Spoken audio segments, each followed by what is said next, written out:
টেকনাফের লম্বারবিল সীমান্ত এলাকায় মাছ শিকার করেই জীবিকা নির্বাহ করেন অনেক মানুষ।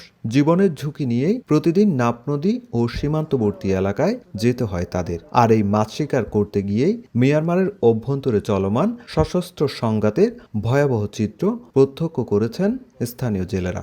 আরও 250 মানুষ এখানে আছে, ওদের কাছে অস্ত্র সব হাতিয়ার সব ওইখানে জঙ্গলে জঙ্গলে সব রেখে আছে ওরা। মিয়ানমারের তুতারদিয়া দ্বীপ দখলকে কেন্দ্র করে বর্তমানে মুখোমুখি অবস্থানে রয়েছে আরাকান আর্মি ও রোহিঙ্গা সশস্ত্র গোষ্ঠীগুলো। কৌশলগতভাবে গুরুত্বপূর্ণ এই দ্বীপটি এখন সশস্ত্র সংঘাতের কেন্দ্রবিন্দুতে পরিণত হয়েছে।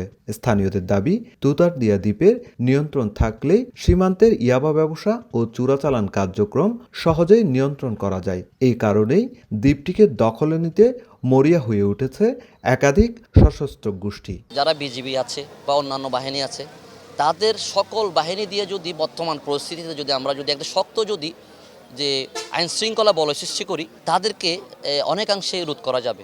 দ্বীপ দখলের এই সংঘাতের সরাসরি প্রভাব পড়ছে বাংলাদেশের ভূখণ্ডে। মিয়ানমারের দিক থেকে ছোড়া গুলি এসে পড়ছে সীমান্তবর্তী গ্রামগুলোতে।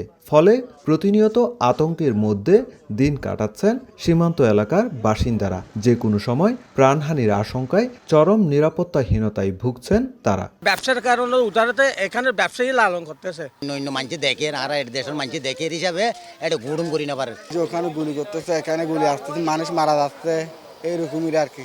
এদিকে মিয়ানমারের চলমান সংঘাতের প্রেক্ষাপটে গত রোববার টেকনাফের হোয়াইকং ইউনিয়নের লম্বারবিল সীমান্ত এলাকা থেকে 57 জন রোহিঙ্গা সশস্ত্র গোষ্ঠীর সদস্যকে আটক করেছে বিজিবি। আটকদের মধ্যে রয়েছে নবী হোসেন গ্রুপের 29 জন, আরসার 4 জন এবং RIM এর 21 জন সদস্য। সীমান্তের ওপারে সংঘাত থামার অপেক্ষায় এপারের হাজারো পরিবার। তারা চান নিরাপদ জীবন আর স্বাভাবিক জীবিকার নিশ্চয়তা।